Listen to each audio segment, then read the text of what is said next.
Hello everyone, welcome back to our lecture on computer programming for engineering applications. And today we're going to talk about data type in C. And today we're going to delve into the data types in the C programming language.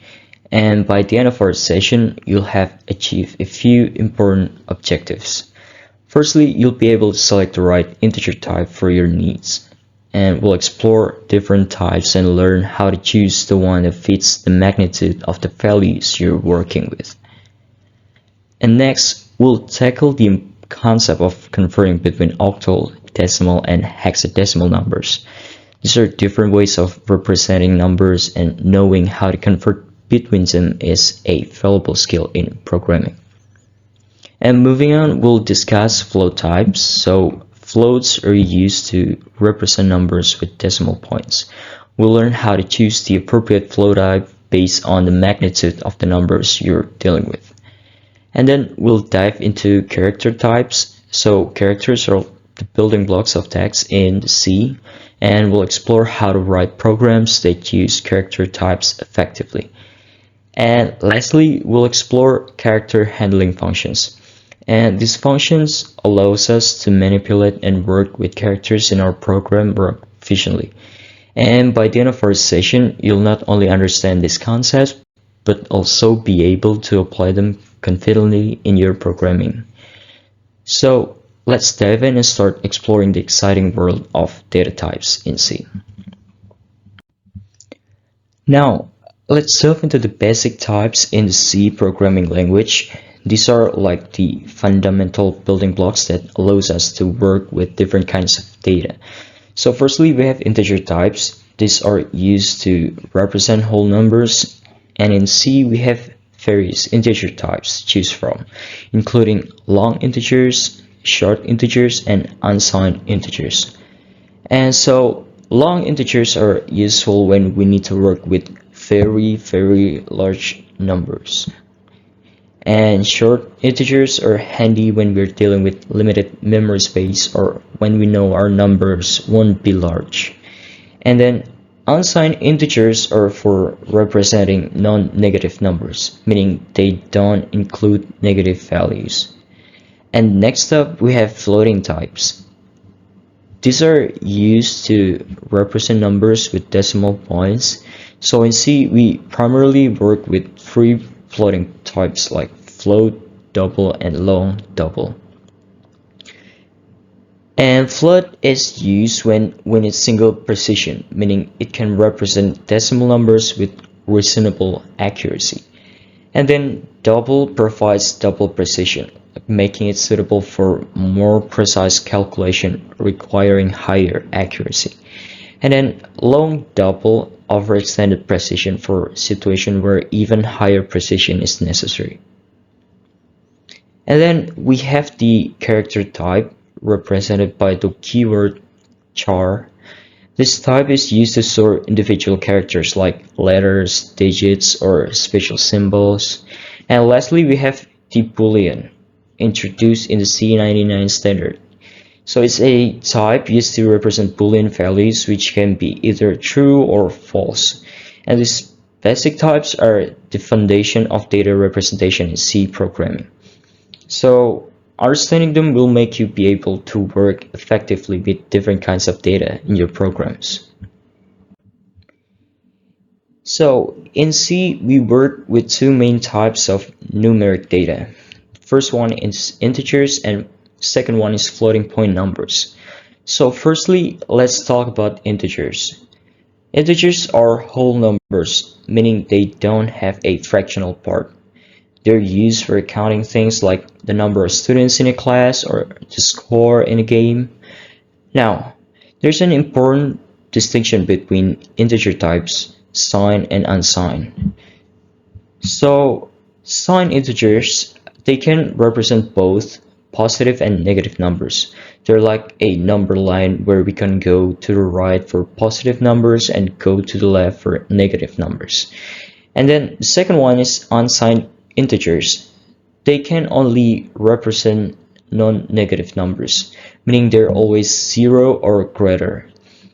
They're useful when we know our values will always be positive.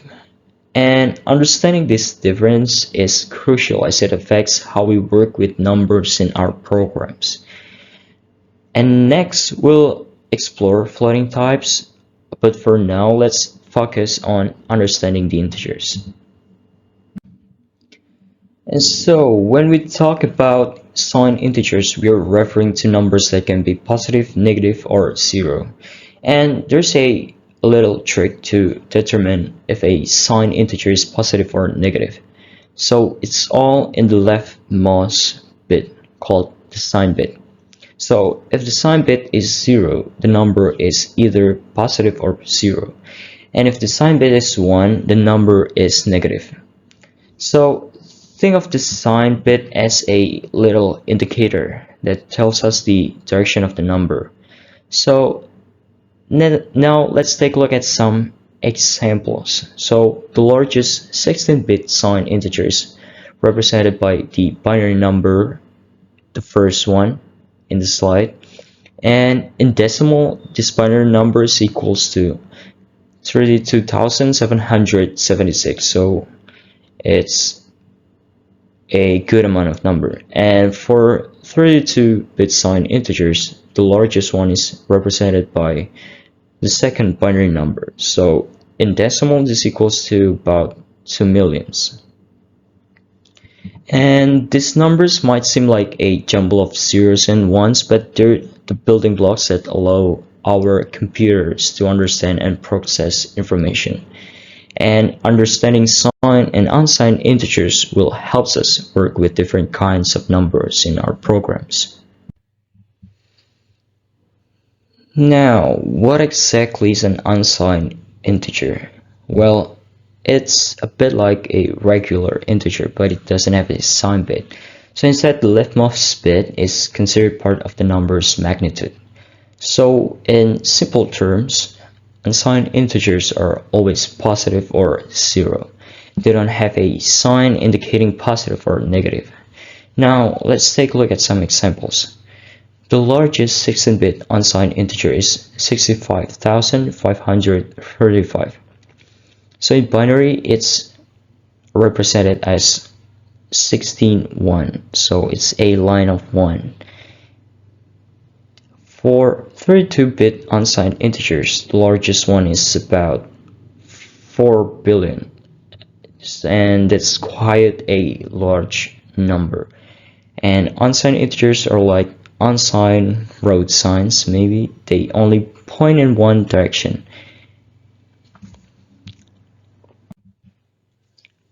Okay, in C by default, integer variables are signed. This means that the leftmost bit of the variable is reserved for indicating whether the number is positive or negative.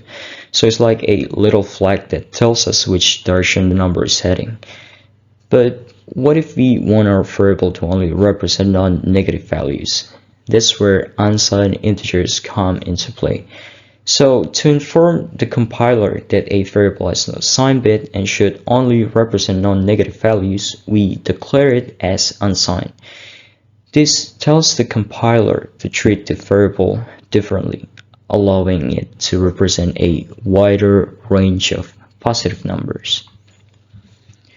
Now, you might be wondering, when do we use unsigned integers? Well, they're primarily useful for system programming and low-level machine-dependent applications. So think of it like having a toolbox full of different tools. Sometimes you need a specific tool for a particular task. Similarly, unsigned integers are like specialized tools that come in handy for certain types of programming tasks, especially when we are working closely with the hardware of a computer system. And now when we talk about integer types, there's a variety of sizes and configurations we can use, and the most common integer type is the basic integer, int. So typically it's 32 bits in size, but on older computers it might be just 16 bits. And think of it like different sizes of containers. Some can hold more, some less, and additionally we have long integers and short integers. So The long integers can store more bits than regular integers. They could give us a wider range of values to work with. And on the other hand, these short integers, they have fewer bits, which means they cannot hold as large values but might save memory space. And now here's the interesting part. We can mix and match these types with other specifiers like signed and unsigned. This allows us to create even more variation of integer types. So for example, we can have a long integer for a larger integer range, and we can have short unsigned integer for a smaller non-negative range. And combining these specifiers give us a lot of flexibility in choosing the right type for our specific needs. Now, when it comes to integer types, there are various combinations we can use. However, only 6 of these combinations produce different types. We have the first one is integer, and then next is short integer, and then we have long integer, unsigned integer, unsigned short integer, and lastly unsigned long integer. And this combination gives us a range of options to work with, each with its own characteristics and capabilities. So here's something interesting to note. The order of the specifiers doesn't matter. So whether we say long integer or integer long, it means the same thing. Furthermore, we can abbreviate long integer just long. This makes our code more concise and easier to read. And now it's important to note that the range of values represented by each of the 6 integer types can differ depending on the computer system we're working with. However, there are certain rules set by the C standard that ensure a minimum range of values for 3 of these types: short integer, the integer, and the long integer. This means that regardless of the specific machine we're using, these 3 types must cover at least a certain minimum range of values. So it's like having a safety net to ensure our data doesn't fall below a certain threshold. Additionally, there are rules about the size relationship between these types. The C standard mandates that integer must not be shorter than short integer, and long integer must not be shorter than integer. This would ensure consistency and compatibility across different systems. And this slide shows the typical values for each of the integer type on a 16-bit machine. So you can see here it would be a bit different with the other architecture.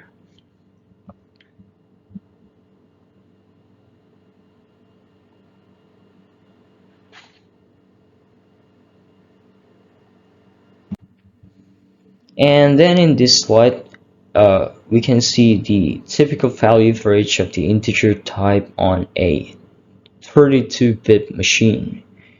Here we have some differences with the 16-bit machine. For example, the integer size, it is larger on a 32-bit machine.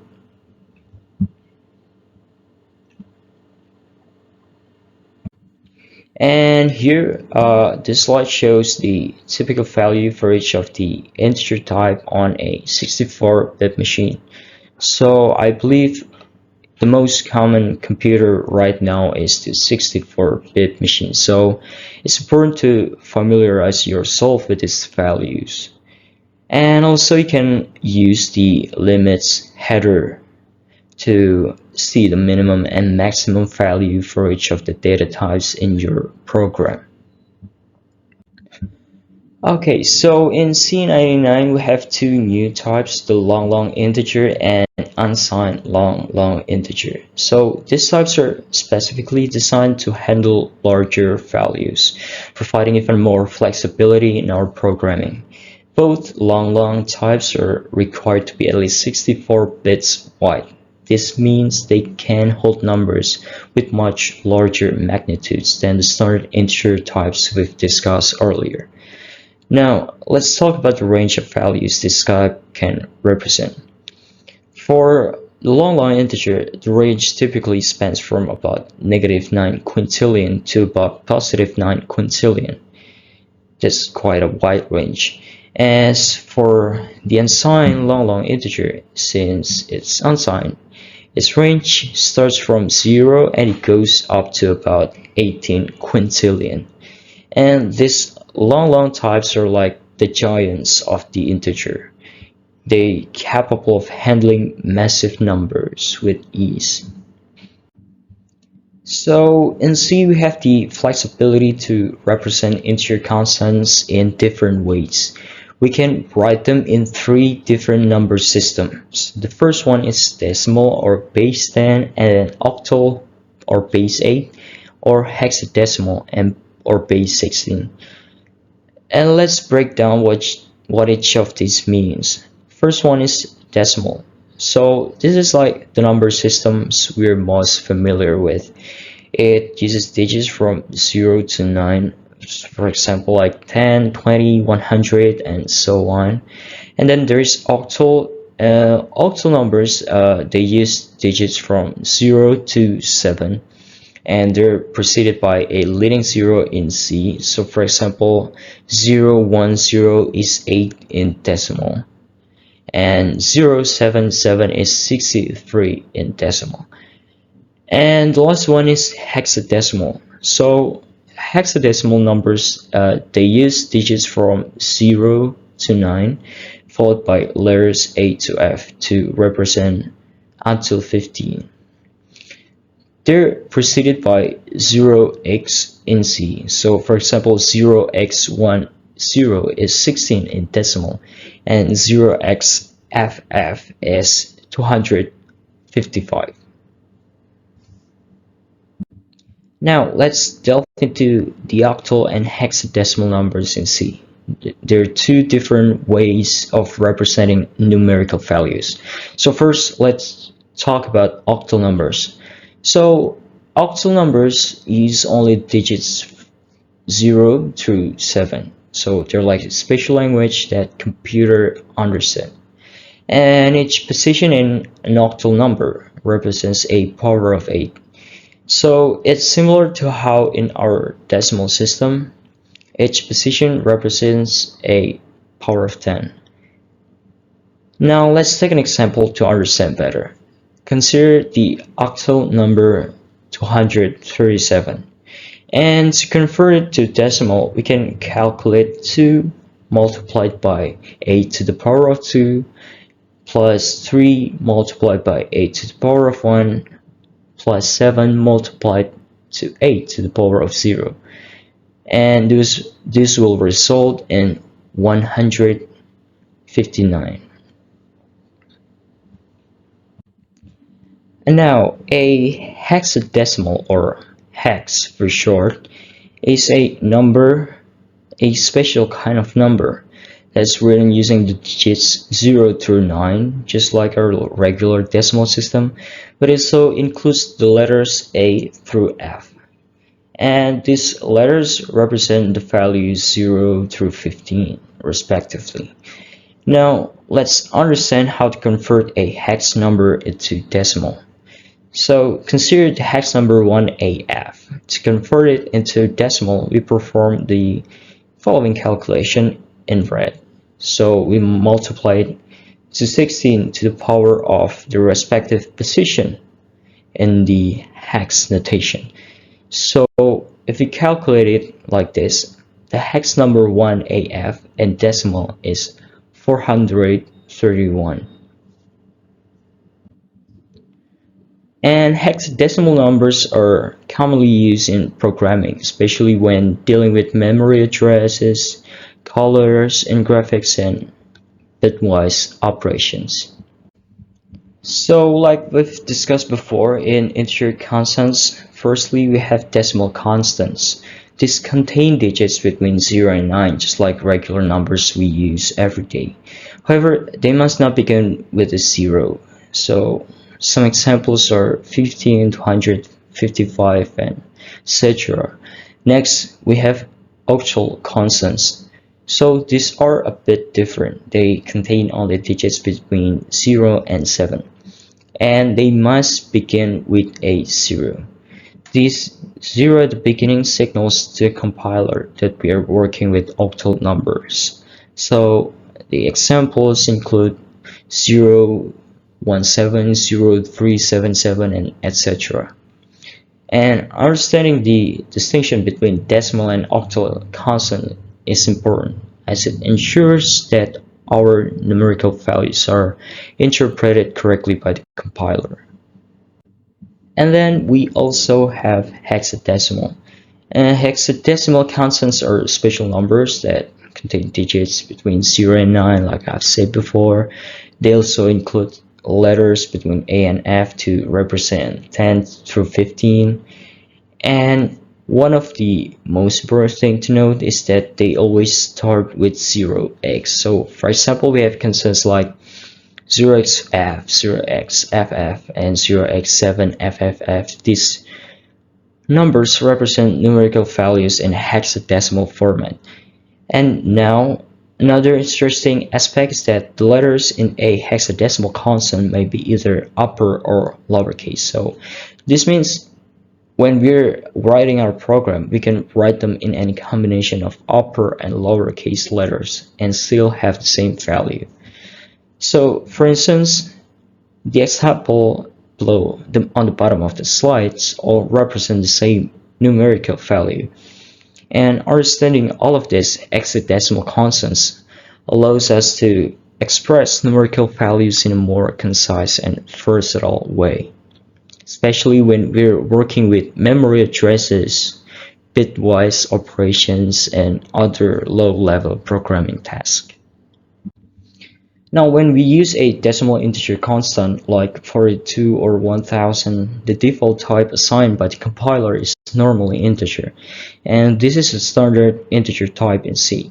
However, if the value of the constant is too large to be stored within the range of an integer, the compiler automatically upgrades the type to long integer, and this allows it to accommodate larger values.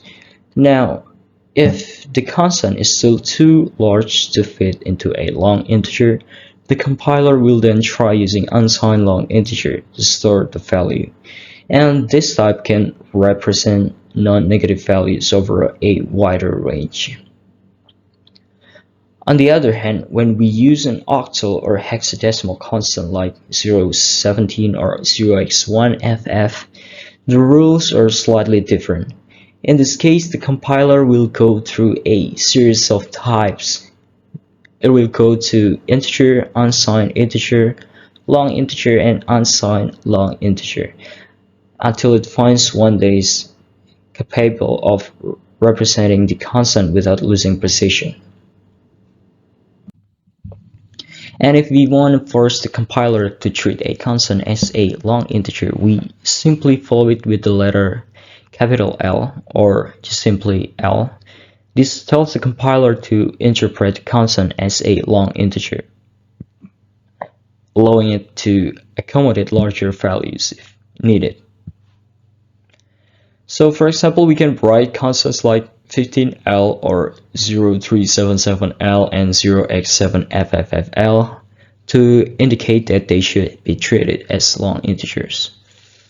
And similarly, if we want to indicate that a constant is unsigned, we put the letter U, capital U, or just normally U after it. This tells the compiler that the constant should be treated as an unsigned integer, meaning it can only represent non-negative values. So, for instance, we can write constants like 15U, 0377U, and etc. to specify that they're unsigned integer. Now, here's an interesting point. We can use L and U in combination. So, for example, 0xFFFUL indicates a constant that should be treated as an unsigned long integer.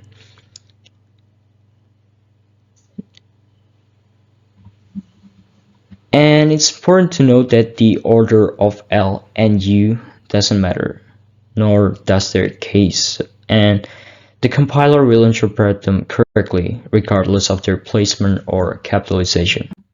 So in C99, integer constants that end with either double L have the type long integer. And this allows us to explicitly specify that a constant should be treated as a long integer. And if we add the letter U before or after the double L, it denotes a constant type of unsigned long integer. This indicates that the constant should be treated as an unsigned long integer. And now it's important to note that C99's rules for determining the type of an integer constant are a bit different from those in C89. In C99, the type of a decimal constant with no suffix, that is the no U or L or double L, is determined as follows. So it is the smallest of the types integer, long integer or long integer that can represent the value of that constant.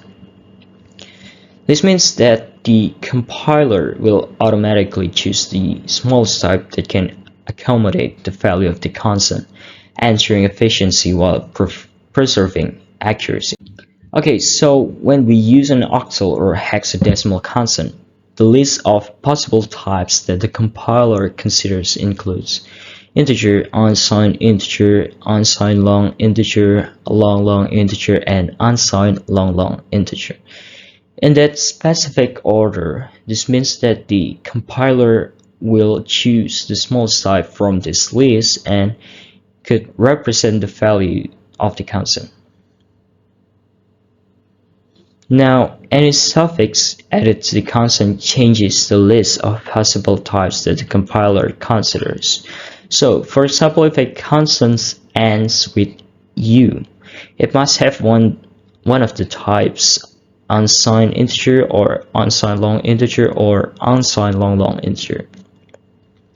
And this indicates that the constant should be treated as an unsigned integer, allowing it to represent non-negative values only.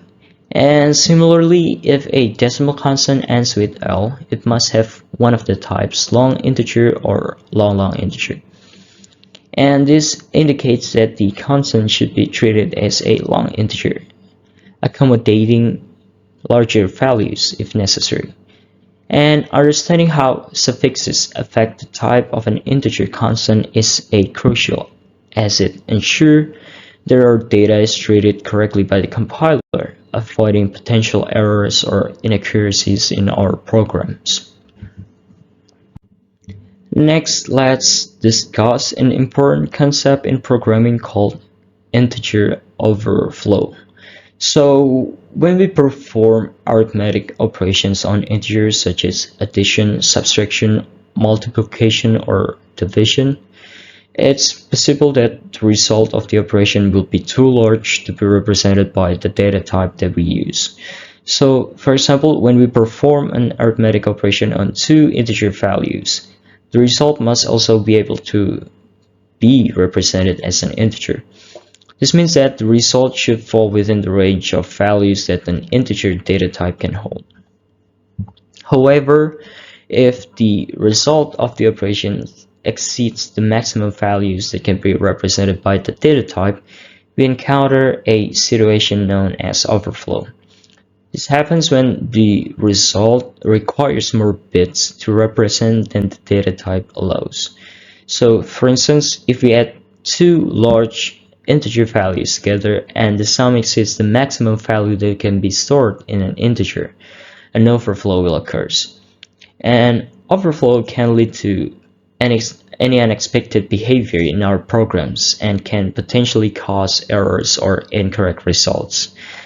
Therefore, it's important to be aware of the limitation of our data types and to handle potential overflow situation appropriately in our code.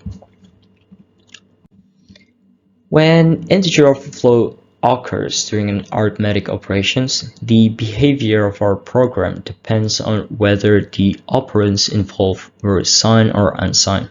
So first, let's consider the scenario where overflow occurs during an operation on signed integers. So in this case, the behavior of the program is undefined. This means that there are no guarantees about what will happen when overflow occurs. The program may crash, produce incorrect results, or exhibit other unexpected behavior. Therefore, it's essential to avoid integer overflow when dealing with signed integer. On the other hand, when overflow occurs during an operation on unsigned integers, the result is well defined. We get the correct answer modulo to the power of n, where n is the number of bits used to store the result. This means that the result wraps around within the range of representable values for a data type. While this behavior may seem unusual, it provides a predictable outcome and allows us to continue executing our program without encountering undefined behavior. And by being aware of these potential risks and consequences, we can take appropriate measures to prevent it and ensure the correctness of our code. And now let's discuss how to read and write integers of different types in C, specifically unsigned, short, and long integers. So when reading or writing unsigned integers, short integers, or long integers, we need to use specific conversion specifiers in our input and output functions. So for example, when we want to read or write an unsigned integer, instead of using the deconversion specifier, we use the letter U, O, or X in the conversion specification, depending on whether we want to read or write the integer in decimal, octal, or hexadecimal format. So for instance, we want to read an unsigned integer in decimal format, we could use U conversion specifier. And if we want to read it in octal format, we use O conversion specifier. And for hexadecimal format, we could use X. And similarly, when writing an unsigned integer to the output, we use the same conversion specifier with the printf function. And by using the appropriate conversion specifier, we could ensure that our input and output functions correctly interpret the data as unsigned integers and display them in the desired format. And this slide shows how to read and write integers of different types in C using scanf and printf functions. And in this example, we declare an unsigned integer variable u and then demonstrate how to read and write it in different numerical bases using scanf and printf functions. When using scanf, we specify the format of the input using format specifiers such as U for base 10, O for base 8, and X for base 16. Similarly, when using printf, we specify the format of the output using the same format specifiers. So for instance, if we want to read U as a decimal integer, we use U in scanf functions, and to write U as a decimal integer, we use U in the printf function. Likewise, if we want to read U as an octal integer, we use O in the scanf function, and we use O in the printf function to write U as an octal integer. And it goes similarly with hexadecimal integers. And for short integers, to read or write a short integer, we use the letter H in front of the conversion specifier, D for decimal, O for octal, or X for hexadecimal. For example, we can see the code in orange. In this code snippet, we declare a variable s of the type short and use the conversion specifier hd in the scanf and printf functions to read and write the short integer, respectively. Next, let's move on to long integers. To read or write a long integer, we use the letter L in front of the conversion specifier D, O, U, or X. And if we are using C99 or later, for long integers, we use the letters double L in front of conversion specifiers. Okay, here we have a C program that explores different types of data and constants. Now, let's take a closer look.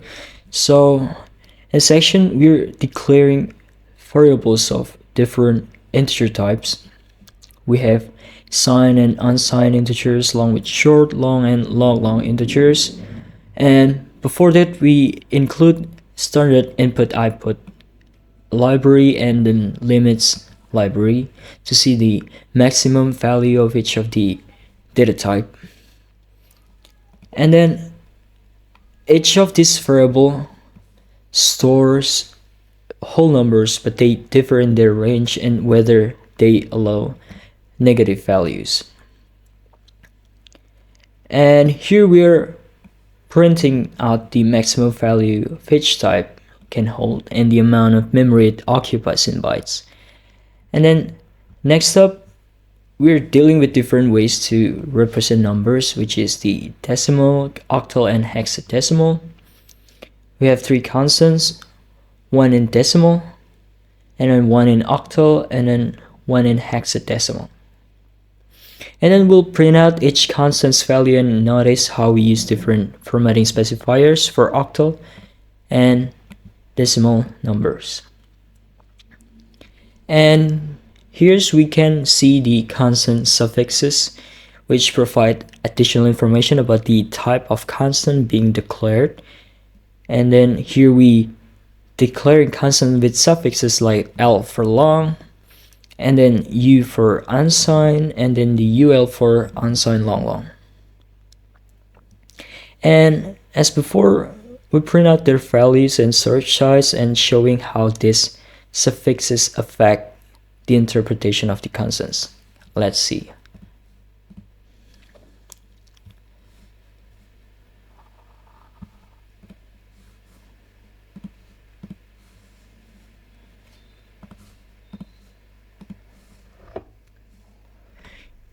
Here we can see the different storage size and the maximum value, and then the decimal constant, and then the suffixes that we've seen before. You can try it out at your own to see what is the minimum value. Maybe you're wondering, you can try it by yourself and see what is the minimum value for each of these data types.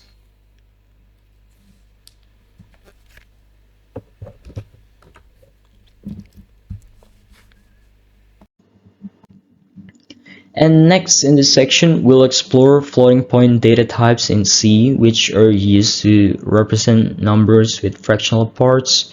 And C provides three floating point types, each corresponding to different floating point formats. First one is float. This is the single precision floating point type. It is typically used to store floating point numbers with a precision of about 6 decimal digits. And single precision floating point numbers occupy 4 bytes of memory. And then next we have double. This is the double precision floating point type. It offers higher precision compared to float and typically allowing for around 15 decimal digits of precision. And double precision floating points number occupy 8 bytes of memory. And then the last one is the long double. This is the extended precision floating point type.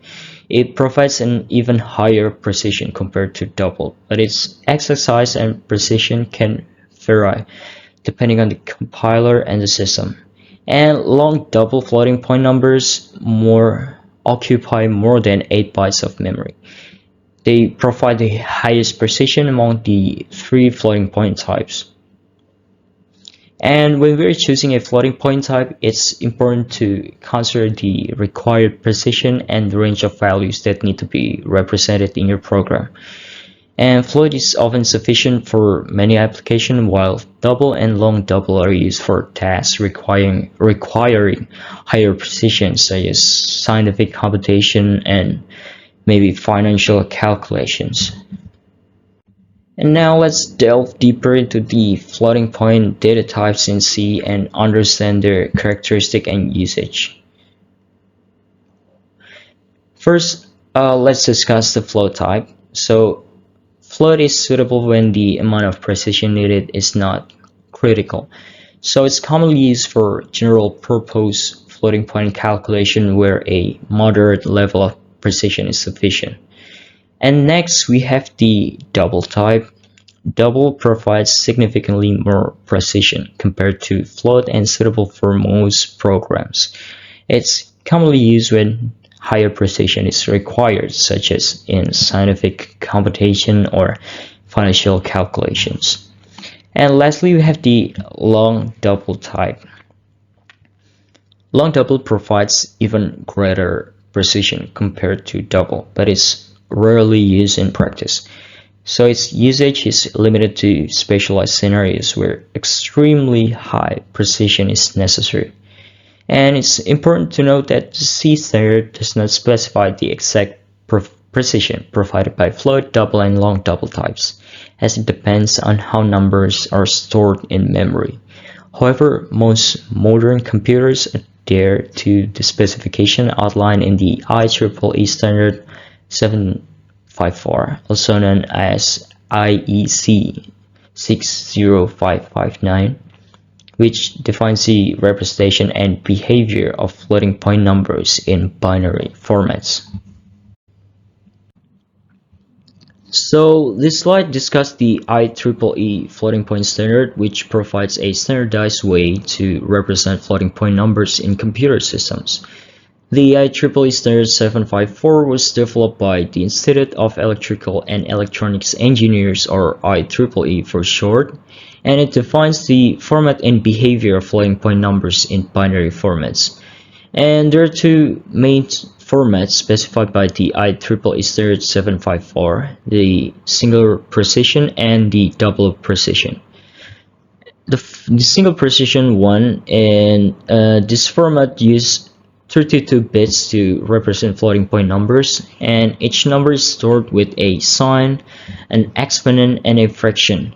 So in a single precision format, the exponent is 8 bits long while the fraction occupies 23 bits.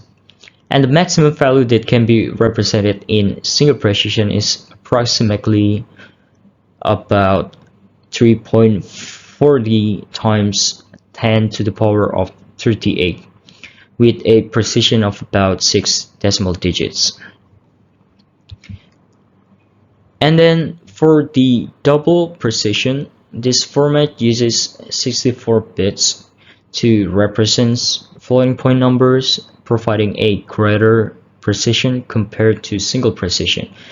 It also stores each number with a sign, an exponent, and a fraction, but with longer bit lengths for the exponent and fraction. And double precision format offers a wider range of values and higher precision compared to single precision. Now let's explore how we can define and work with floating point types in C, including their characteristics and categories. And first, to define the characteristic of floating point types, we can use macros provided in the float header file. This macros allows us to determine properties such as the range, precision, and representation of floating point numbers. So in C99, floating point types are divided into two main categories. The real floating types, this includes the familiar floating point types such as float double and long double, and these types are used to represent real numbers with fractional parts such as decimal numbers. And then there's also complex types. So in addition to the real floating types, C99 introduces complex floating point types, denoted by the suffixes underscore complex. So these types such as float underscore complex, double underscore complex, and long double underscore complex are used to represent complex numbers, which consist of a real part and an imaginary part. So by categorizing floating point types into real and complex type, C99 provides a more comprehensive approach to handling both real and complex numerical computation in programs. So there are various ways to represent floating point numbers in our programs.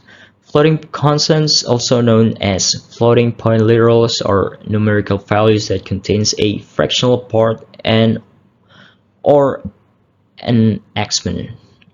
This constant can be written in many different ways, providing flexibility in expressing numerical values. So let's consider the number 57 as an example. Here's some valid ways to represent this number. We can see here on the slide there are several examples where it can be a valid ways to represent it. And as we can see, there are various formats in which we can write the same numerical value, and each format provides a different representation of the number, allowing us to choose the most convenient form based on our needs.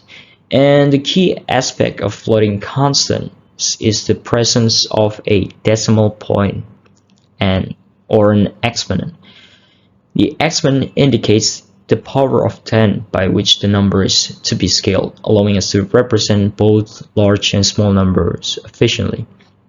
So if an exponent is present, it must be preceded by the letter E. Additionally, an optional plus or negative sign might appear after the E, indicating positive or negative exponents respectively. So by default, floating constants are stored as a double precision numbers in C. So double precision provides high precision compared to single precision, making it suitable for most programs. However, there are situations where we may need to specify the precision or storage format of floating constants. So here's how we can do that. So to indicate that a single precision, if we only require single precision for a floating constant, we can indicate this by appending the letter F at the end of the constant. So for example, if we want to represent number 57 as a single precision floating constant, we can write it as a 57.0f. And conversely, if we need to store a constant in long tuple format for extended precision, we can specify this by appending the letter L at the end of the constant. And for example, to represent number 57 in long tuple format, we can write it as 57.0L. By indicating the desired precision and storage format of floating constants, we can optimize memory usage and ensure compatibility with specific data types and operations in our programs. And next, when it comes to reading and writing single precision floating point numbers, we use the conversion specification E and F. These specifiers allows us to format and manipulate single precision floating point numbers effectively. So for example, if we want to read a single precision floating point number using scanf, we can use the E or F specifier depending on the desired format. Here's how we can do that. We can define float F, and then we can use scanf with E format specifier to read a single precision floating point number. And similarly, when writing a single precision floating point number using printf, we can use the E or F specifier. So for example, we have float F and we want to print, we can use printf and using F format specifier to get the value. And now when it comes to reading and writing double precision floating point numbers, we need to make a slight adjustment. Since scanf and printf by default expect double precision numbers, we need to specify this explicitly by adding the letter L in front of the E or F specifier. For example, to read a value of type double using scanf, we can use LF as the conversion specifier like the one on the slide. And by adding the L specifier, we inform the scanf that the input value is of type double, ensuring correct reading and conversion.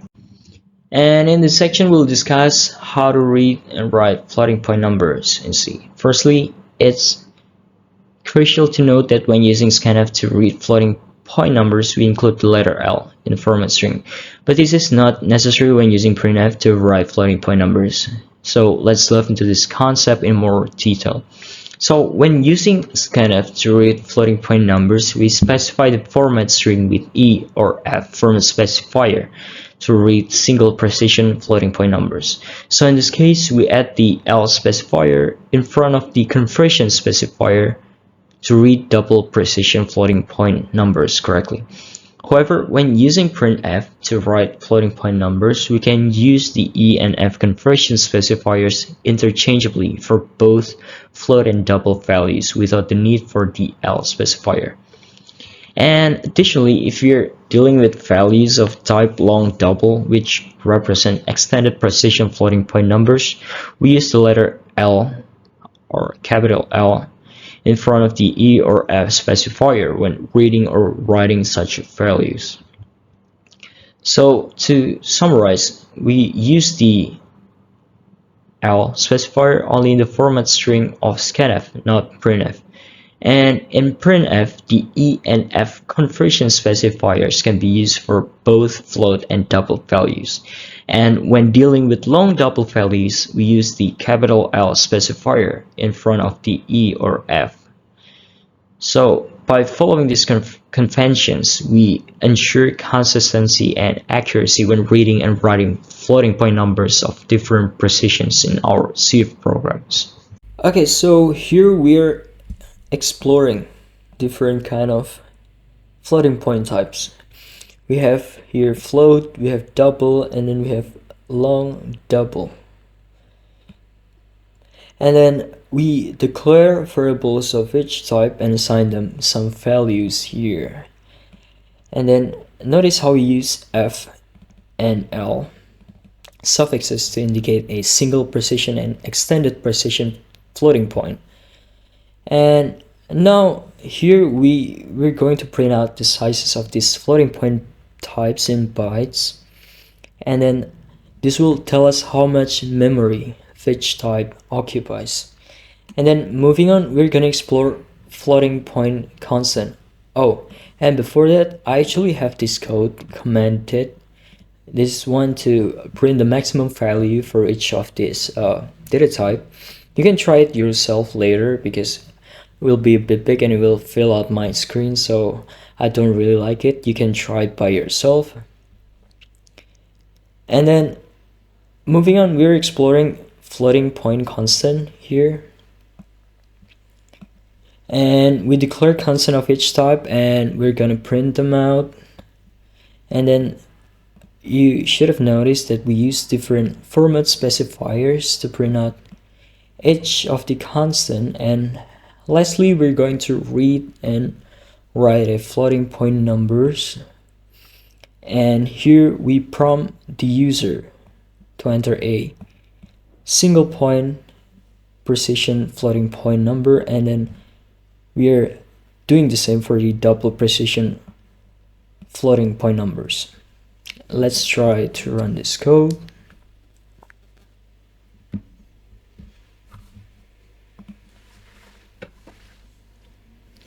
Here you can see the size of each of these data types, and let's try entering a single precision floating point numbers. For example, let's try using this.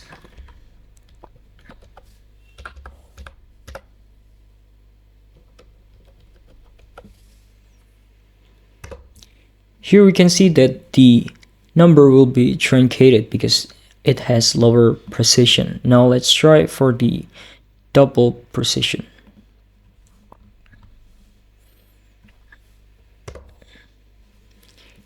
Here, instead of getting truncated, they added more number because it will fill out the precision of the entire double precision. Next, in this part of the lecture, we'll explore the character type in C, represented by the char data type. So the char data type is used to store individual characters such as letters, digits, and symbols. So it's important to note that char is the only remaining basic type we haven't discussed yet. Now, one interesting aspect of the char data type is that the values can represent may vary from one computer system to another. This variation occurs because different machines may have different underlying character sets. So a character set is essentially a mapping between a numerical codes and characters. For example, we have the ASCII codes to characters such as letters, for letters, digits, and symbols. However, there are also other character sets such as Unicode, which support a broader range of characters, including those from various languages and symbols. And due to these variations in character set, the interpretation of character values may differ across different systems. Therefore, it's essential to be aware of the character set being used when working with character data in C. And understanding the character data type allows us to handle individual characters effectively in our programs, enabling tasks such as input-output operations, string manipulation, and character-based processing.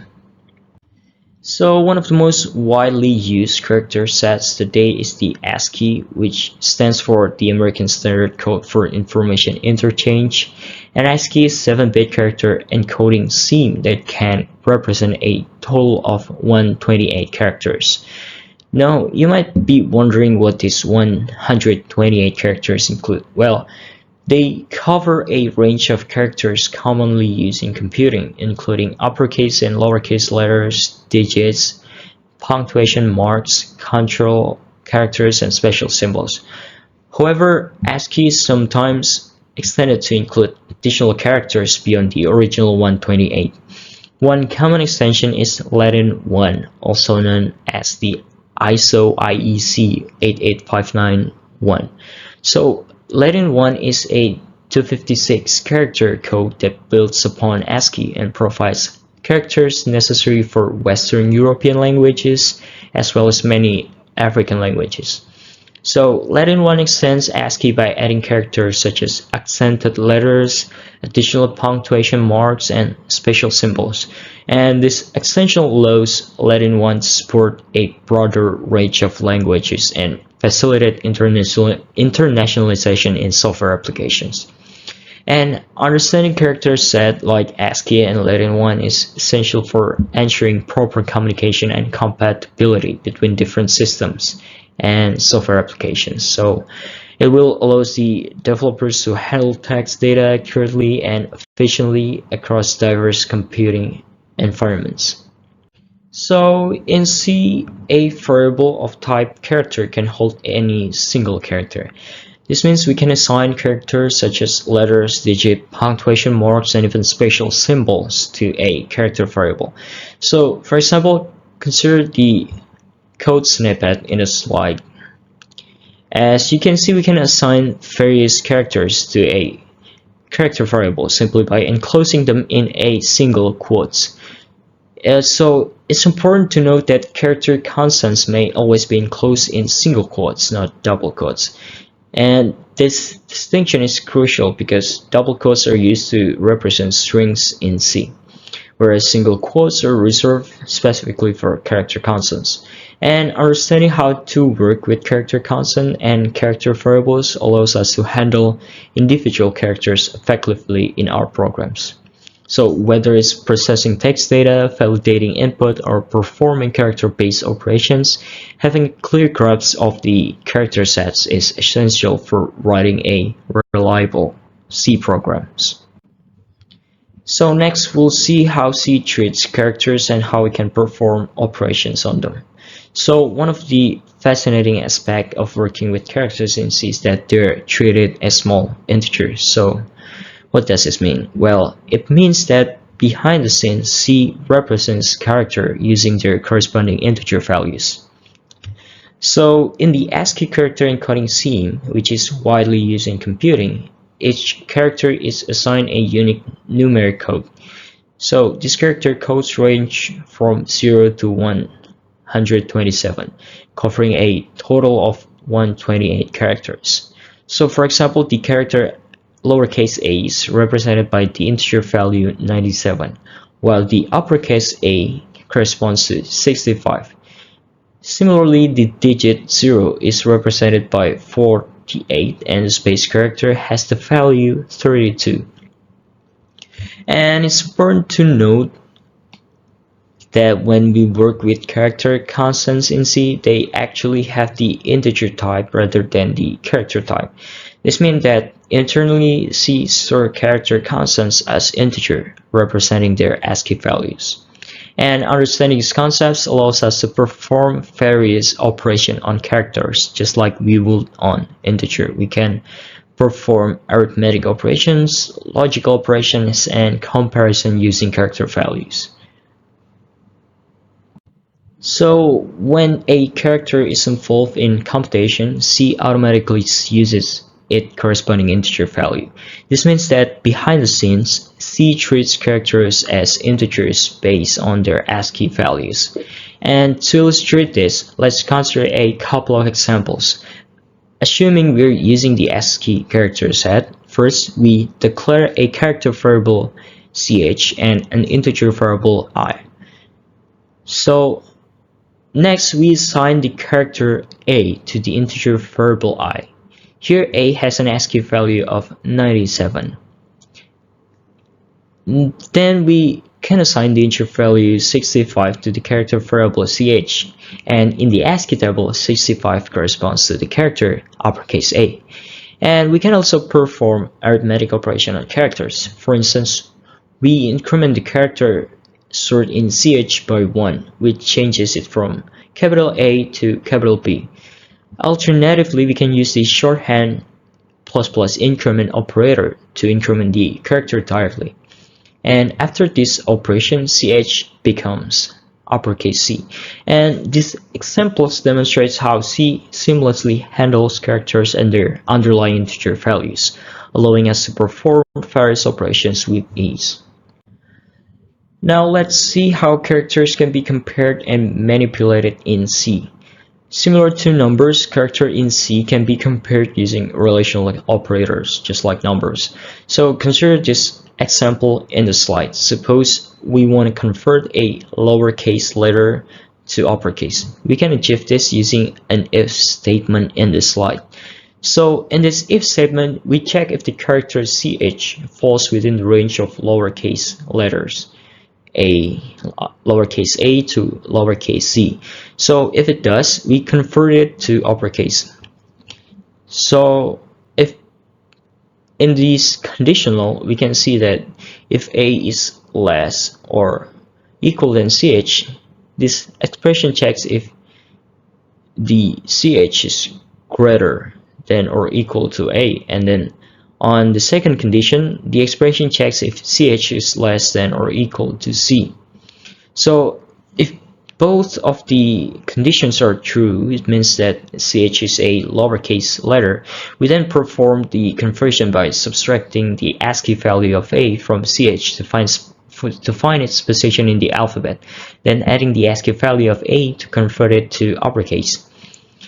And it's essential to note that comparison like a less than or equal to ch are done using the integer values of the characters involved. So specific values depend on the character set used by the system. For example, in ASCII, lowercase a has a value of 97 and lowercase z has a value of 122. However, it's crucial to be cautious when using character comparison for portability reasons. Programs that rely on less than or any comparison characters to compare the characters, they may not be portable across systems with different character sets. So in summary, characters in C can be compared and manipulated just like numbers, but awareness of character set differences is necessary for writing portable code. And one notable advantage is that characters can be treated just like numbers, like we've seen before, allowing for convenient operation and manipulation. So we have here another example. We want to iterate overall uppercase letter for the alphabet. So we can easily achieve this using a for loop in this slide. So in this for loop, we initialize the character variable ch with the character uppercase A, which is the first uppercase letter in the ASCII character set. Then we set the loop condition to continue iterating as long as ch is less than or equal to uppercase C. which is the last uppercase letter. And during each iteration, ch is incremented by 1 using the ch++ expression, allowing us to traverse through all the uppercase letters from uppercase A to uppercase C.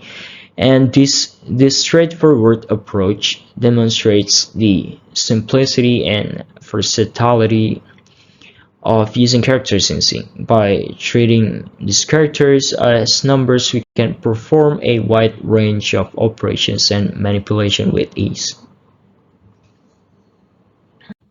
So while treating characters as numbers offers advantages, it also comes with some drawbacks that we need to be mindful of. So one of the significant disadvantages is the potential for errors that may go unnoticed by the compiler.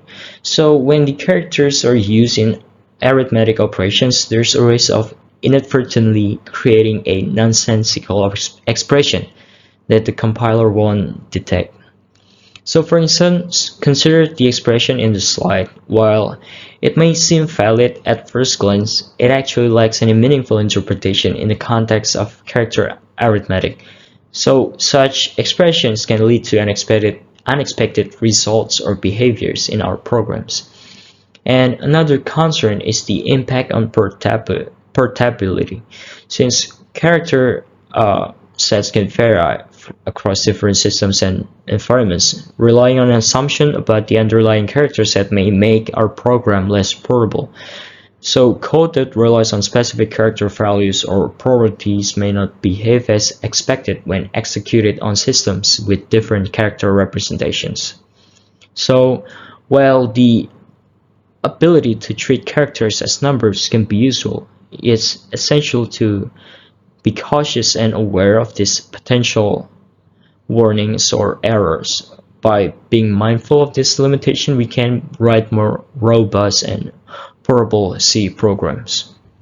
And next, we're going to discuss about arithmetic types in C. So arithmetic types in C encompass both integer and floating point types, providing a range of options for representing numerical data in programs. So let's see different categories of arithmetic types. First one is the integral types, which consists of character. So character represent characters and small integer. So it's important to note that characters are essentially small integers in C. And then we have signed integer types. This includes signed characters, short integer, and long integer. And they can hold both positive and negative whole numbers. And then we have unsigned integer types. This consists of unsigned character, unsigned short integer, and unsigned long integer. They only store non-negative whole numbers starting from 0. And then we have enumerated types. So enumerated types provide a way to define a set of named integer constants. So they're typically used to create a symbolic names for integer values, making the code more readable and maintainable. And then next, we have floating point types.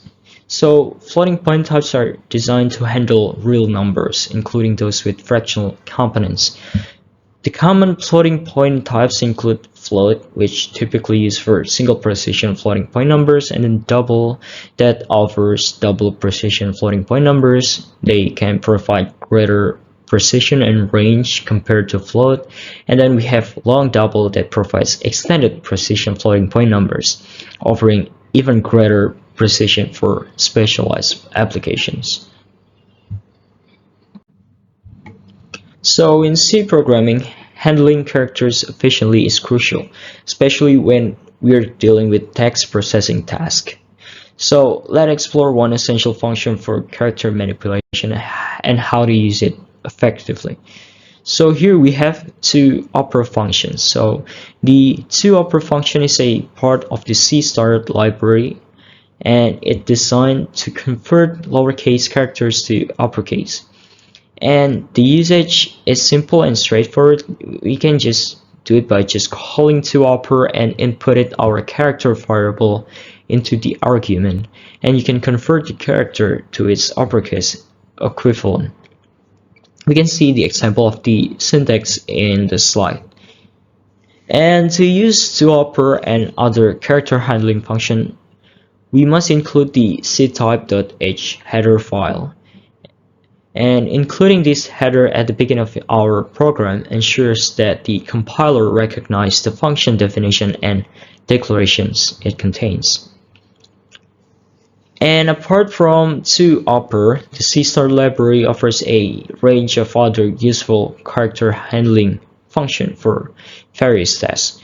And this function can perform operations such as checking character types and converting to lowercase and more. And by leveraging the ctype.h and toOper function and other character handling functions provided by the library, the programmers can efficiently manipulate characters within their programs and facilitating tasks such as text transformation, validation, and text parsing. Now let's see how to handle characters efficiently using these scanf and printf functions in C. So the C format specifier or conversion specifier is used with scanf to read a single character from the started input and store it in a variable. So there's an example here we can see in the slide to read and write one character. So it's essential to provide the address of the character variable, the one with the ampersand symbol, to store the input value correctly. And similarly, C format specifier is used with printf to output a single character to the standard output. Here's the example in the slide. So by default, the scanf does not keep the white space characters like the spaces, tabs, or new lines before reading a character. So to ensure that scanf ignores leading white space characters, you can just include a space in the format string just before the C format specifier. This will tell the scanf to skip any preceding white space characters before reading the character input. And understanding how to read and write the characters correctly is very important, because mostly we're dealing with a character for the input and output for our program. And also we have another handy functions for handling single character input and output operations. We have the getChar and putChar. So these functions provide a straightforward alternative to scanf and printf when dealing with individual characters. So the putChar function is used to write a single character to the standard output or our console, and we can see the syntax here in this slide. We can simply just pass the character we want to write as an argument to putChar. And on the other hand, we are using getChar to read a single character from the started input or our keyboard each time it's called. So it will return the character read as an integer value. Therefore, the variable used to store the character typically has the type integer, not character. And similar to scanf, getChar also does not skip white space characters such as spaces, tabs, or new lines when reading input. So if you need to ignore leading white space characters, you can use techniques like consuming the new line characters after reading a line of input. Using getChar and putChar can simplify the handling of single character input and output tasks, especially when dealing with interactive console-based programs. So getChar and putChar offer a straightforward approach compared to the more versatile scanf and printf functions. One significant advantage of using getChar and putChar is their efficiency. They typically execute faster than scanf and printf. Additionally, these functions are simpler in design on purpose, while scanf and printf cater to various data types and formats, Getcher and Putcher focus solely on character input and output. And also it's worth noting that Getcher and Putcher are often implemented as macros for improved performance. So for information, macros are preprocessor directives that are substituted with actual code during compilation. So by being implemented as macros, Getcher and Putcher can offer additional speed benefits compared to function calls.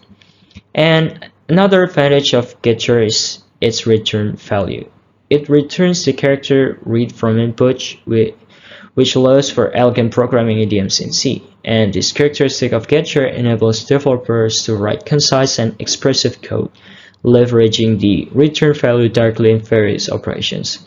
And using Getcher and Putcher provides a streamlined approach for handling character-based input and output operations in C. While they may not offer the same versatility as scanf and printf, their simplicity and efficiency make them well suited for tasks involving individual characters. Now let's explore a common scenario involving scanf and Getcher where scanf may not behave as expected due to its interaction with newline characters. So when we're using scanf to read input, it may not consume all characters from the input buffer, especially newline characters, which are often left behind. So consider the example in the slide. So after reading an integer, if the user presses enter, the newline character remains in the input buffer. And subsequently calling Getcher after scanf may lead to unexpected behavior because Getcher reads the leftover characters, including the newline character. So here Getcher might unintentionally read the newline character left by the scanf instead of waiting for new input. And so to address this issue, it's essential to clear the input buffer before calling Getcher, especially after using scanf. One of the approaches is to use a loop to read and discard any remaining characters, including the newline characters, until reaching the end of the input buffer. So by understanding how scanf and Getcher interact with the input buffer, we can write more robust code to handle character-based input effectively. And next, we'll discuss the type conversions and arithmetic operations. So to perform arithmetic operations, the operands typically need to be of the same size or the same number of bits and stored in a compatible manner. So for instance, adding two integers requires them to have the same size and storage representation.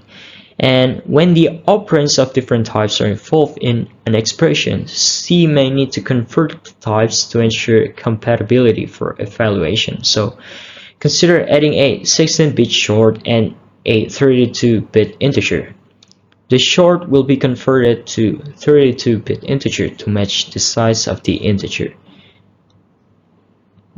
And this is called implicit conversion. So C performs implicit type conversion, also known as coercion, to ensure that operands are compatible before evaluating an expression. So, for example, when we are adding an integer and a float, the integer will be converted to a float by the compiler to allow for proper arithmetic calculation.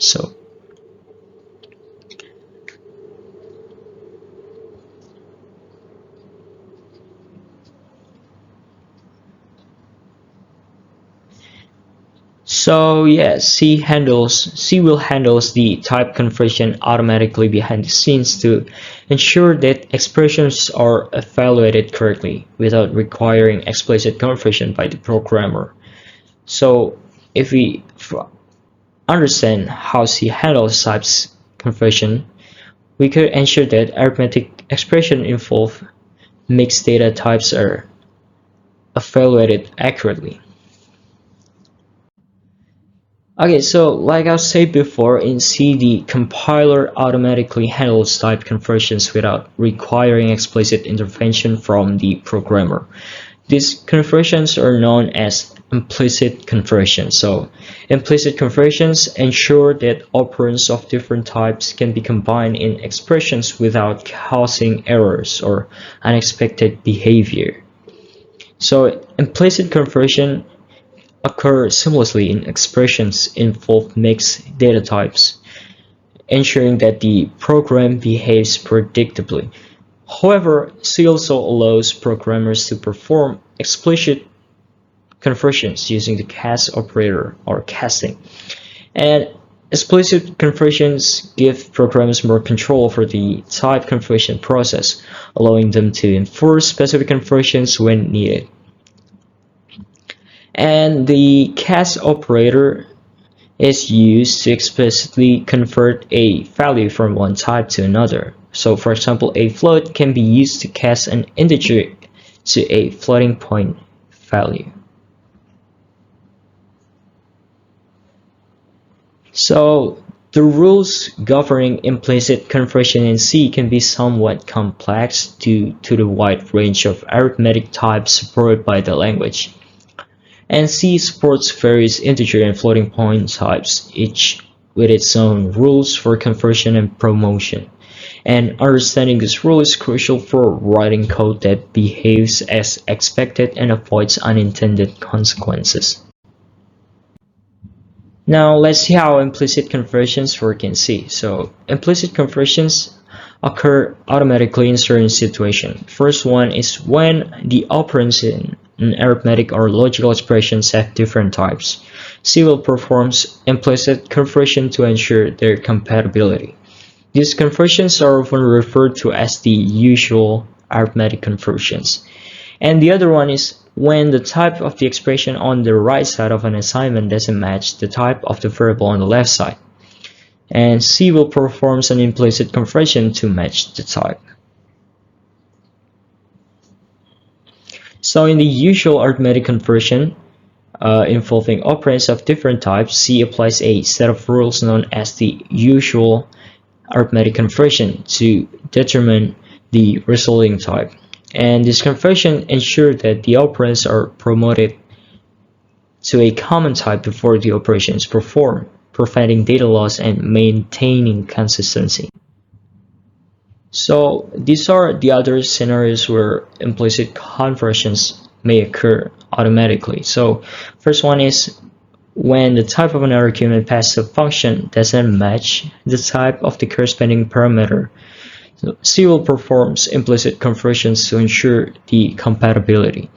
And then when the type of the expression in a return statement doesn't match the function's return type, the implicit conversions are performed to match the types.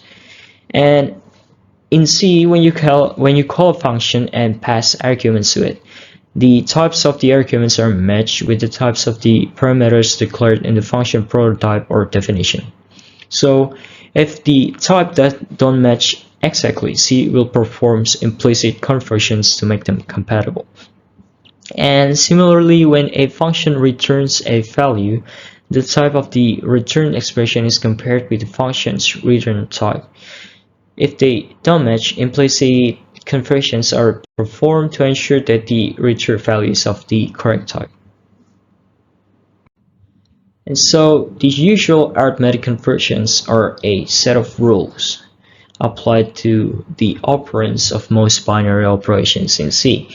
And these conversions ensure that operands with different types are converted to a common type before the operation is performed. So let's consider an example expression f plus I, where f has type float and I has type integer. So before performing the addition operation, the usual arithmetic conversions are applied to the operands f and I to make them compatible. In this example expression, the usual arithmetic conversion will determine the appropriate type for the operands. It's essential to note that the conversions aim to promote the operands to a type that can accommodate both without loss of precision. So when applying the usual arithmetic conversions, it's safer to convert the operand with the narrower type to the type of the operand with the wider type. In our example, converting I to the type float matching with the F's type is safer than converting F to type integer. This approach will minimize the risk of losing precision or encountering unexpected behavior during the operation. Now, when an integer is converted to a float, the outcome is relatively straightforward. The worst case scenario is usually a minor loss of precision. This means that the converted float may not precisely represent the original integer value due to the differences in how integers and float are stored.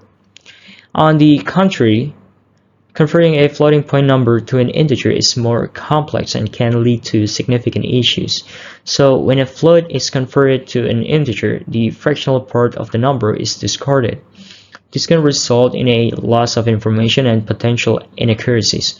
Moreover, if the original floating point number is larger than the largest possible integer or smaller than the smallest integer, the result of the conversion will be meaningless. And in such cases, the converted integer may not accurately represent the magnitude of the original floating point number, leading to data loss and incorrect results. And it's essential to consider the precision and range of data types when performing conversions. And understanding the limitations of each data types helps in making informed decisions and writing code that behaves predictably. And to mitigate the risk associated with data type conversions, it's crucial to carefully plan and validate conversions, especially when transitioning between integers and floating point numbers. Always ensure that the chosen data type can accommodate the range and precision required for a specific application to avoid loss of data or unexpected behavior. Okay, so the primary goal of the usual arithmetic conversion is to ensure compatibility between operands of binary operators by converting them to a common type. The strategy is to select the narrowest type that can safely accommodate both operand values without loss of precision or data. And when performing arithmetic operations, C selects the narrowest data type that can represent both operands effectively. And this would ensures that the result of the operations maintain the highest precision possible without exceeding the range of either operand. And in many cases, operands with different types can be made to match by converting the operand of the narrower type to the type of the other operand. This process of converting operands to a wider type is known as promotion. So promotion ensures that both operands are of the same type before the operation is performed. This will minimize the risk of data loss or unexpected behavior. So, for instance, we have an operation involving an integer and a float, and the integer operand may be promoted to a float to match the type of the other operand, like we've seen in the previous slide before. So by promoting the integer to a float, the operands become compatible, and the operation can be carried out accurately. So common promotions involve converting operands to a wider types to ensure compatibility and maintain precision during arithmetic operations. Integral promotions, for example, they convert character or short integer operands to the type integer or unsigned integer in specific cases before performing the operations. So integral promotions typically occur when smaller integer types such as character or short integer are involved in arithmetic expression, and these types are promoted to integer or unsigned integer to match the size of the other operand. And the rules for performing usual arithmetic conversion can be categorized into two main cases based on the type of operands involved. The first one is if either operand in the arithmetic expression is a floating point type, the usual arithmetic conversions are applied accordingly, and the narrower operand may be promoted to the wider floating point type before the operation is performed to ensure consistency and precision. And when neither operand in the arithmetic expression is a floating point type, the usual arithmetic conversions involve promoting integral types as necessary to match the width of the wider operand, and this promotion ensures that both operands are of the same type before the operation executed. This will prevent data loss or any unexpected behavior. Next, when one operand in an arithmetic expression is a floating point type, the other operand is converted to match the width of the floating point type present. So if one operand is of type long double, the other operand is converted to type long double. Similarly, if one operand is of type double, the other operand is converted to type double. And if one operand is of type float, the other operand is converted to type float. So consider an example where one operand is of type long integer and the other is of type double. According to the rules, the long integer operand will be converted to type double to ensure compatibility for arithmetic operations. And these conversions are crucial for maintaining consistency and precision in arithmetic expressions. And then when neither the operand is a floating point type, before applying the usual arithmetic conversion, both operands undergo integral promotion. This process involves converting a smaller integral type such as character or short integer to larger integral types, typically the integer or unsigned integer. After integral promotions, we determine which operand type is narrower using a hierarchical approach based on data type size. You can see the hierarchy here in the slide. And the promotion hierarchy is as follows. Looking at the slide here is the integer and then unsigned integer and then long integer and then unsigned long integer. And once the integral promotion is complete, if one operand type is narrower than the other, the narrower operand is promoted to match the width of the wider operand. So for example, if one operand is of type integer and the other is of type unsigned integer, the integer operand will be promoted to unsigned integer to ensure compatibility. And next, on a scenario where a signed operand interacts with unsigned operand. So when a signed operand interacts with an unsigned operand in an arithmetic operation, the signed operand is automatically converted to an unsigned value. This means that the signed operand loses its signed information and is interpreted as an unsigned value during computation. And this conversion rule can lead to subtle and obscure programming errors if not handled carefully.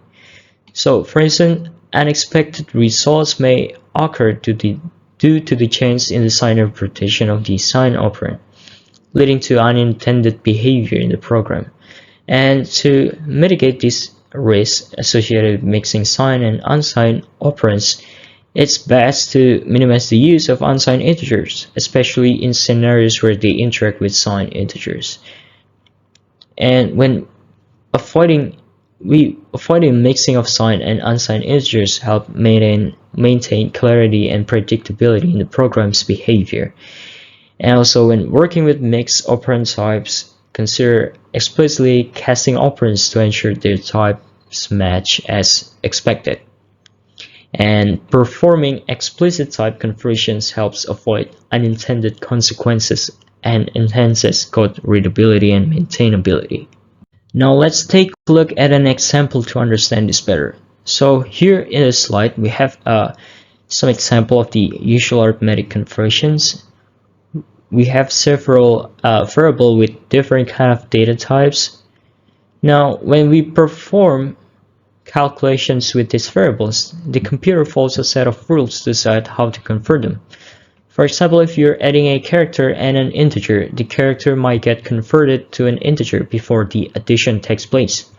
This will ensure that the result is accurate and consistent.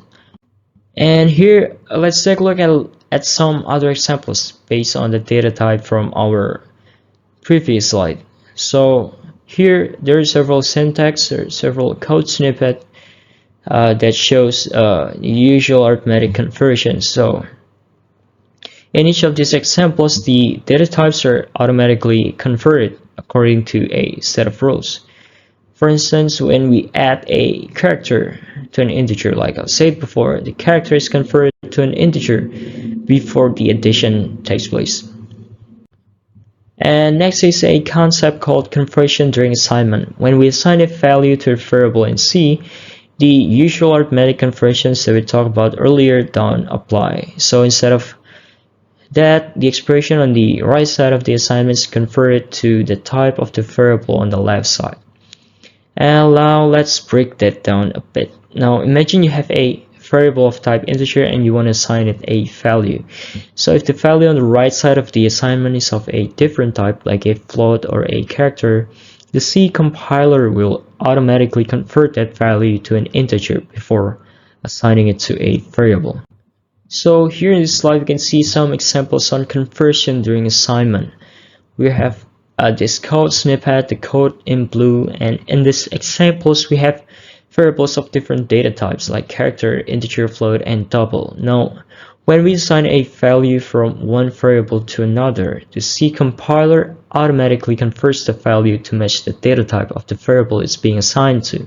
So, for instance, when we assign the value of C to I, the character C is converted to an integer before it's assigned to I. And similarly, when we assign the value of I to F, the integer I is converted to a floating point number or float. And next in this another examples, we have an integer variable as I and we're trying to assign floating point numbers to it.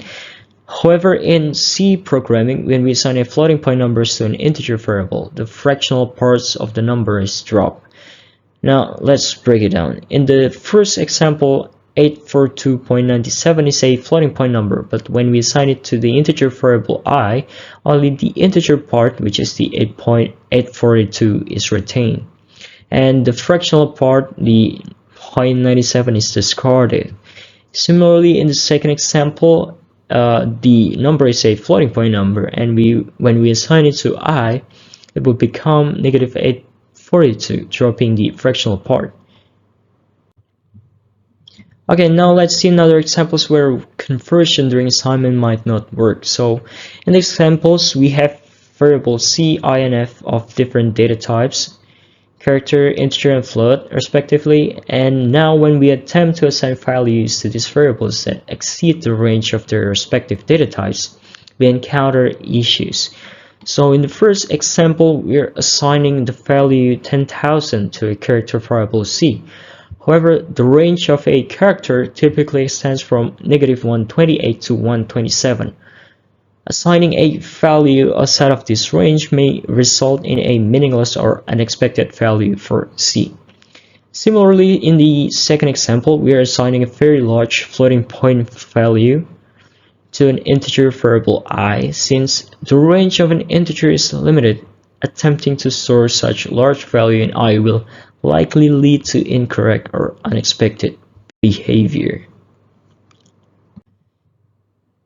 And in this slide, we are assigning value 3.14159 to a float variable f.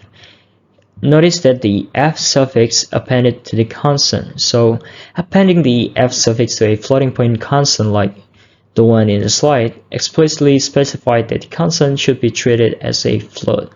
This is important because by default, constants like the one in slide without a suffix are considered to be a type of double in C. So without the f suffix, the constant will be of type double, which could potentially cause a warning messages when assigning it to a float variable. This is because there's a possibility of losing precision when converting a double to a float. So by appending the f suffix, we eliminate any ambiguity and ensure that the constant is treated as a float, matching the data type of the variable it's being assigned to. So this practice not only improves clarity in our code, but also helps prevent unintended warnings or errors during compilation. So remember, when assigning floating point constants to float variables, it's a good idea to append the f suffix for clarity and avoid potential warnings. So next we're going to discuss a concept called casting. So casting allows us to have more control over type conversion, which can be quite handy in certain situations. Now in C we often rely on a implicit conversions where the compiler automatically converts one type of data to another. However, there are times when we need a higher degree of control over these conversions. This is where casting comes into play. So a cast expression in C has the following term, the bracket type name expression. Here, type name specifies the type to which the expression should be converted. So let's break it down. The expression inside the parenthesis is the value or variable that we want to convert. And the type name indicates the desired data type to which we want to convert the expressions. And casting helps us ensure that our data is handled in the way we intend, providing greater precision and control over our program. So by using casting, we can tailor the type conversions in our code to suit our specific requirements. So it enhances the flexibility and reliability of our programs. Now, let's see several scenarios when we can use the casting. So we can see here in the slide, the code snippet in this slide. In this example, we have a float variable f representing some decimal value. We want to compute the fractional part of f and store it in another float variable fractional part. Here's how we achieve that. So first, integer f is a cast expression. So it converts the float value f to an integer by dropping the fractional part. So integer f represents the integer part of f. And f subtracted by integer f calculates the difference between the original float value f and its integer part, the integer f. And this difference gives us the fractional part of f, which we store in frac part or fractional part. And by using casting, we can precisely extract the fractional part of a float value, giving us more control over our calculation. Additionally, casting allows us to explicitly document type conversion that would otherwise occur implicitly. So in the example in the bottom of the slide, we are casting float value f to an integer explicitly, even though the conversion will happen implicitly if we assign f directly to an integer variable I. But using casting makes it clear to the reader that a type conversion is occurring. And here we have another example. So in the example in the slide, we have three variables, the quotient, dividend, and divisor. Our intention is to calculate the quotient of the divided by the divisor and store the result in the quotient variable, which is a float. However, there is a potential problem here. When we perform the division operation, dividend divided by divisor, the result is computed using integer division. This means that any fractional part of the result is truncated, resulting in potential loss of precision, especially if dividend and divisor are integers. Now, to ensure that the division operation produces a floating point result with proper precision, we use casting. Here we can see in the slide, in this expression, the float dividend is a cast expression. It converts the integer variable dividend to a float before performing the division. By doing so, we force the compiler to treat dividend as a float, ensuring that the division operation yields a floating point result with full precision. And it's important to note that when we cast a dividend to a float, the compiler automatically converts divisor to a float as well. This will ensure that both operands of the division operation have the same data type, preventing data loss or unexpected behavior. And by using casting in this manner, we can avoid truncation during division and ensure that our calculations are accurate and precise, particularly when working with floating point values. So in C, cast expression like the parenthesis type name are regarded as unary operators. So unary operators are those that are operate on a single operand, and they have higher precedence than binary operators. So now let's take a look at the example here on the slide. So in this example, the top one, we're performing a division operation where the dividend is divided by the divisor, and the result is stored in the quotient variable, which is a float. And the cast expression float dividend converts the integer variable dividend to a float before the division operation is performed. However, due to the precedence of unary operators over binary, the compiler interprets this expression as float dividend divided by divisor, the one red in the middle. So this ensures that dividend is first converted to a float before the division takes place, preventing truncation and loss of precision. And there are other ways to achieve the same effect, such as the example in the bottom. In these alternatives, we explicitly cast both dividend and divisor to float, ensuring that the division operation is performed with floating point precision. So by understanding the precedence of cast expressions and how they interact with other operators, we can effectively control the type conversions in our programs, ensuring accuracy and reliability in our calculation. Now, casting is important, particularly in situations where it's necessary to avoid overflow. So consider the following scenario in this slide. So we have long I, and we have integer j with a value of 1000, and then we have I equal to j multiplied by j. In this example, we have a variable of j initialized to 1000 and variable of I with type long, and we are attempting to calculate the square of j and insert in j. However, there's a potential problem here. Since j is an integer, the result of j multiplied by j may exceed the maximum value that an integer can represent, resulting in an overflow. And this overflow could lead to unexpected behavior or incorrect results. And to avoid this issue, we can use the casting, the one in the middle, I equal to long j multiplied by j. Here we explicitly cast j to a long before performing the multiplication. This ensures that the multiplication operation is performed using long integers, preventing overflow and preserving accuracy.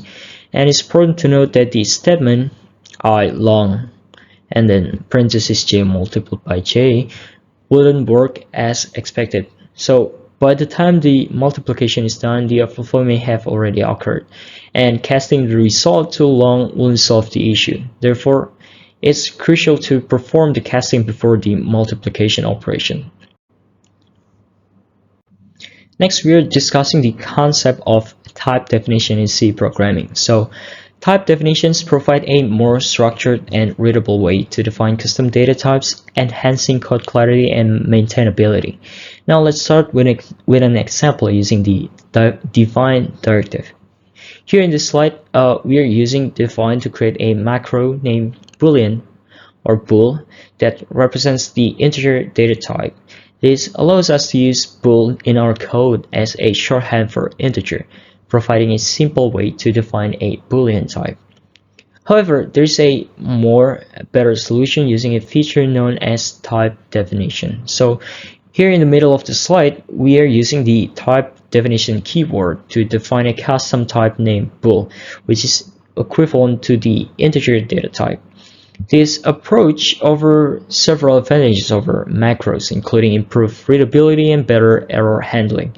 So with a type definition in place, we can now use boolean in our code just like any other boolean type, like the one in the bottom of the slide. So in this example, flag is declared as variable of type boolean, which is functionally equivalent to declaring it as an integer. However, using boolean provides clarity to the reader about the intended purpose of the variable. Now here we have several scenarios where type definition will enhance the code understandability. Suppose we have two variables, cash in and cash out, which will be used to store dollar amounts. Instead of simply declaring them as float, we can use a type definitions to create a custom data type named dollars. So type def float dollars, the one in the top, this approach provides several advantages. So by using typedef, we create a custom data type dollars that clearly indicates the intended purpose of the variables. This will make the code more self-explanatory and easier to understand for other programmers who might read or maintain it in the future. And then next, the use of the dollar serve as a documentation within the code itself. So it's conveying the semantic meaning of the variables. It will eliminate any confusion, and it will clarify the programmer's intent, making the code more comprehensible. And if there's a need to change the underlying data types in the future, such as switching from float to double, we can do so easily by modifying the type definition. This change will automatically propagate throughout the codebase, reducing the risk of errors and simplifying maintenance tasks. So one significant benefit of type definition is their ability to make a program easier to modify. So let's see the example in the slide we have here. Suppose we have previously defined a custom data type named dollars using a type definition float. Now imagine we need to redefine dollars to use the double data type instead of float.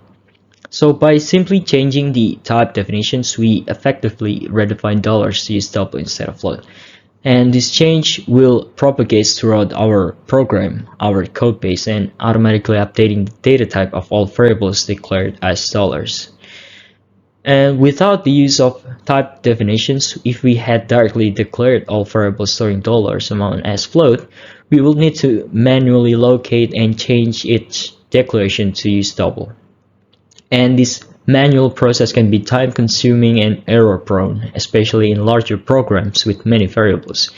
And by relying on type definitions, we can centralize the data type information and make it easier to modify the program in the future.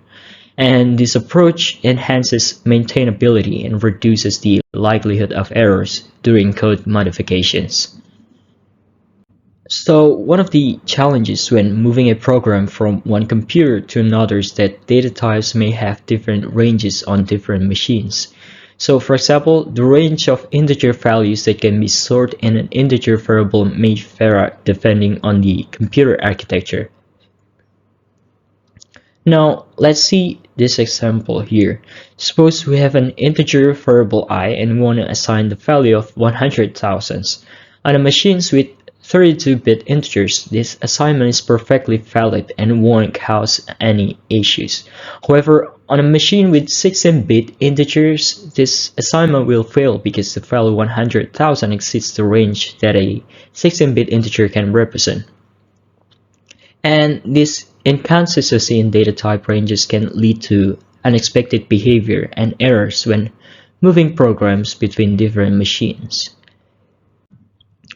So when we are writing programs that need to be portable, it's essential to consider using type definitions to define new names for integer types.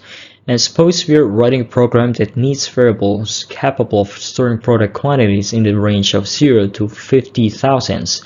One approach would be to use long variables for this purpose, as long can accommodate a wide range of values. However, there are reasons why we might prefer to use the integer variables instead. So the first one is performance. So arithmetic operations on integer value may be faster than operations on long values. And this is particularly relevant in performance-sensitive applications where efficiency is critical. And the integer variables may take up less space in memory compared to long variables. This can be advantageous in situations where memory usage needs to be optimized, especially on resource-constrained systems. And one strategy for enhancing portability is to define our own custom data types instead of relying solely on built-in types like integer. Let's explore this concept further. So, suppose we want to declare variables to represent quantities, such as the quantity of products in a store. Instead of using the integer type directly, we can define our own custom type named quantity using a type definitions here in the slide. So, here in the slide, with this kind of type definition, we can now declare variables of type quantity like this, quantity Q. Now, let's say we need to transport our program to a different machine where integers may have different range, such as sorter integers.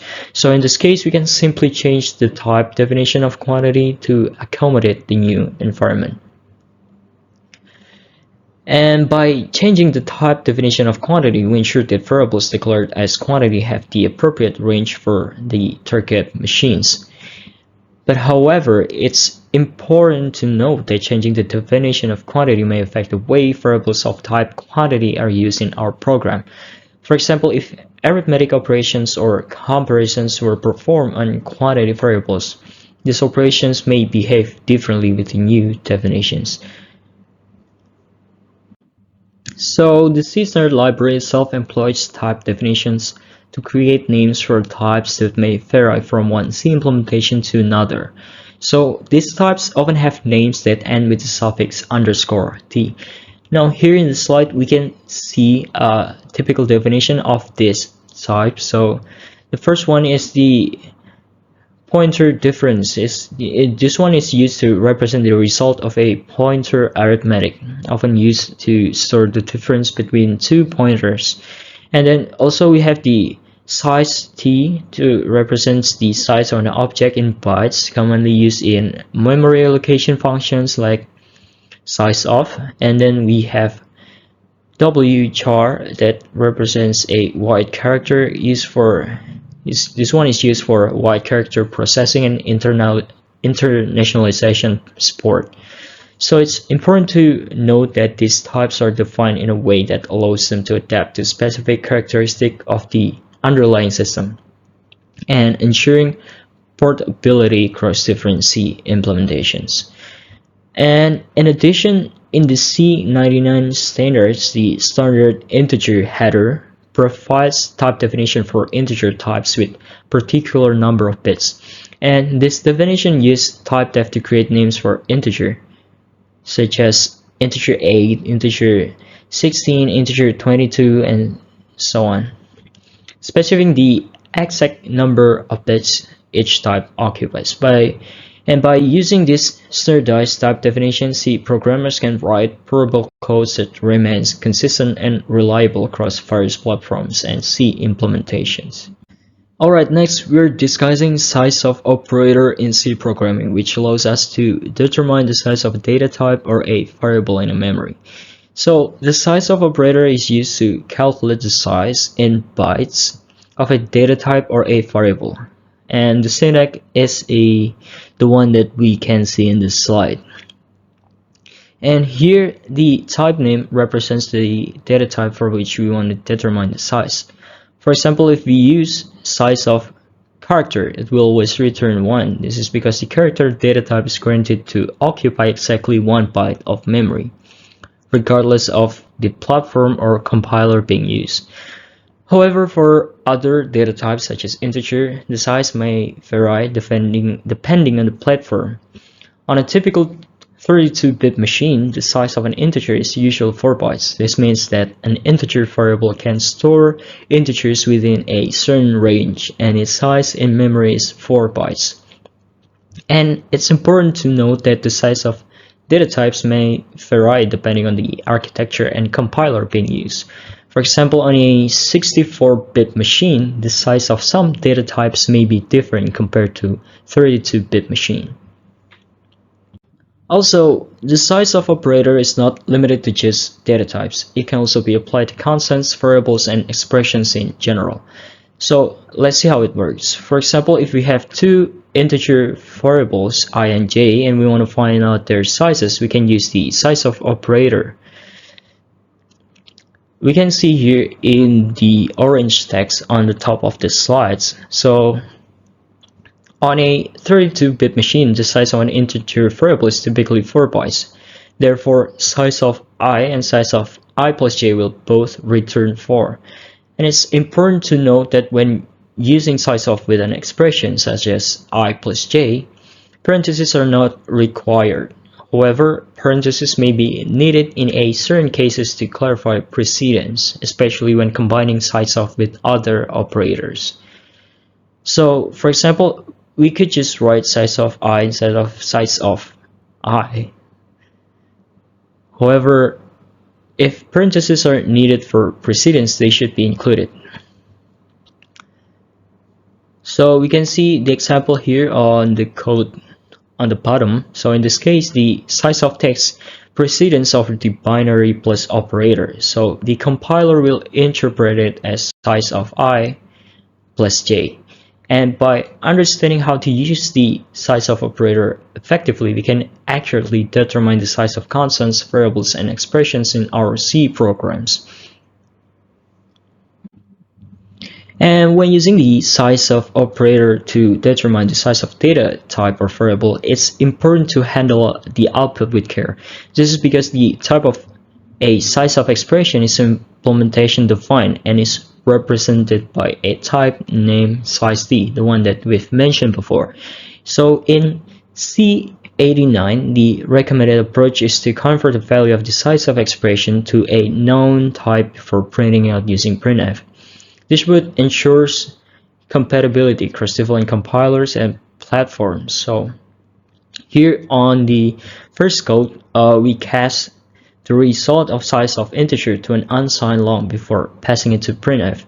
This will guarantees that the values will be printed correctly, regardless of the specific implementation of size_d.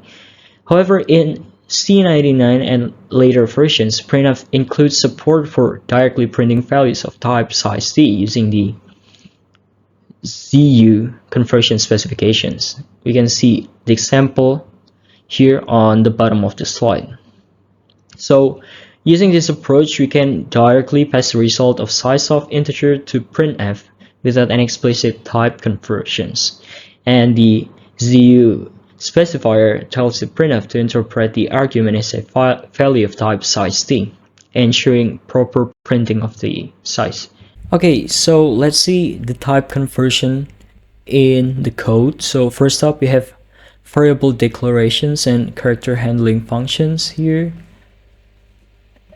And before that, we also include the start input output and the ctype.h for our two upper functions.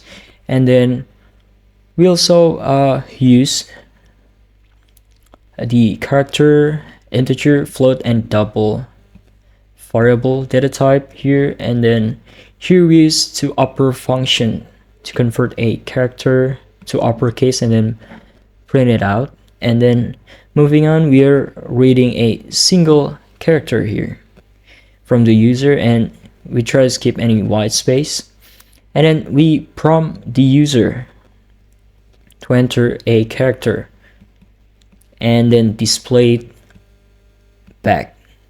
And now here we have implicit conversions, and then we also have explicit conversions here. Here we are adding integer and a float for the implicit, and for the explicit we are using casting here. And then next we have type definition here, some example of type definitions, and we also have the size of that we already tried before on our previous code. You can try to run this code on your own and see what will be the output for each of this line of code, and please let me know if you have any question. Okay, I think that's all for the materials. Here we have several exercises that you can do by your own at home. You can reach out to me or Pawira if you have any questions regarding these exercises.